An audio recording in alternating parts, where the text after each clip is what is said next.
Salut et bienvenue sur Second Life pour cette nouvelle vidéo sur le client 2.0 bêta.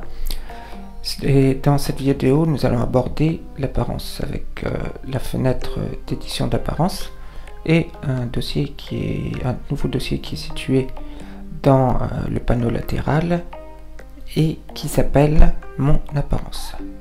Alors d'abord la fenêtre d'édition d'apparence.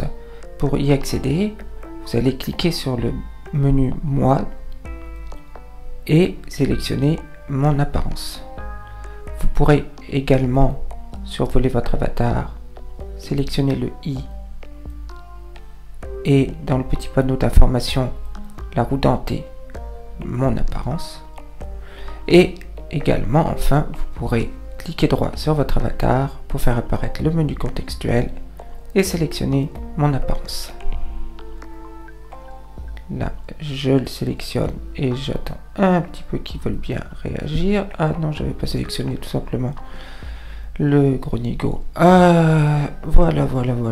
Donc cette fenêtre qui ressemble beaucoup à la fenêtre des versions 1 et ultérieures de Second Life, à savoir toutes les parties du corps, les habits, et ont été ajoutés une couche pour le tatouage, un onglet pour le tatouage qui vous permet d'éviter d'avoir à choisir entre la chemise et le débardeur si vous voulez mettre un tatouage, et une couche alpha qui vous permet de rendre transparent tout ou partie de votre avatar. Une autre nouveauté, une fois que vous êtes satisfait de votre avatar, vous allez l'enregistrer en cliquant sur créer tenue. Pardon.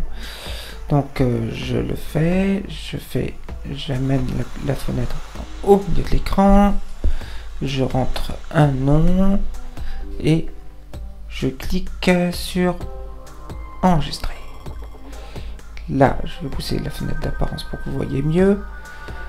Au lieu d'enregistrer tous les éléments dans mon inventaire, le client va créer un dossier dans l'onglet Mes tenues qui contiendra des liens vers les objets originaux. Alors, quel intérêt de créer des liens plutôt que d'enregistrer les objets? Tout simplement, il arrivera très souvent que vous créiez des tenues à partir d'objets copiables et non copiables. Alors, les objets copiables, vous pourrez les mettre dans le même dossier pour plus de facilité, tandis que les objets non copiables, vous les laisserez éventuellement dans des dossiers séparés pour pouvoir les utiliser d'autres fois dans d'autres compositions de tenues. Et ce qui fait que généralement, après, quand il s'agit de porter telle ou telle tenue, c'est la gymnastique pour retrouver tous les dossiers qui contiennent les différents éléments. Ici, en enregistrant des liens, vous avez des liens vers tous les objets dans chaque tenue, qu'ils soient copiables ou non copiables, puisqu'il s'agit de liens, et non pas des originaux. Donc, ce qui fait que vous pouvez avoir plusieurs dossiers de tenue contenant des liens vers le même objet non copiable. Vous voyez le gain en facilité. Une fois que vous avez créé ce dossier, que le dossier a été créé avec les liens, je vais fermer la fenêtre d'édition d'apparence. Pour porter une tenue, rien de plus simple, vous sélectionnerez, là je vais sélectionner un autre dossier et je vais bouger ma caméra pour qu'on voit mieux. Voilà, et je vais cliquer sur le bouton en bas à droite, porter. Et un petit instant, le temps de que mon avatar se transforme. Alors les liens, c'est comme les objets, vous avez le bouton droit de la souris qui vous permet de le supprimer, ou là ici de le porter, et pour certains vous pouvez même l'éditer. Voilà, là je vais marcher un petit peu pour que mon avatar finisse de prendre forme. Voilà. Et donc, deuxième chose, si, bon, vous remarquerez que très souvent, Les tenues que vous portez ne sont pas des tenues que vous avez créées vous-même et vous n'aurez même pas besoin de les modifier. De ce fait, la fenêtre d'édition d'apparence n'est pas vraiment indispensable.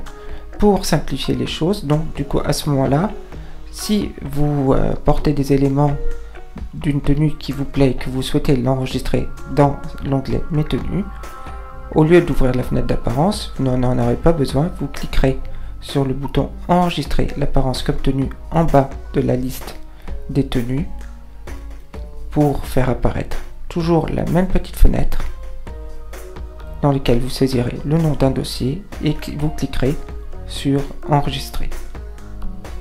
Si je vais cliquer sur Annuler, j'ai pas besoin moi pour l'instant. Donc une dernière chose sur l'apparence, l'onglet tenue qui vous permet de savoir à tout instant ce que porte votre avatar comme élément. Voilà ce qu'en gros on peut dire sur l'apparence avec le client de Xero. Je vous souhaite une bonne seconde vie et je vous dis à bientôt pour un nouveau tuto. Salut, à bientôt.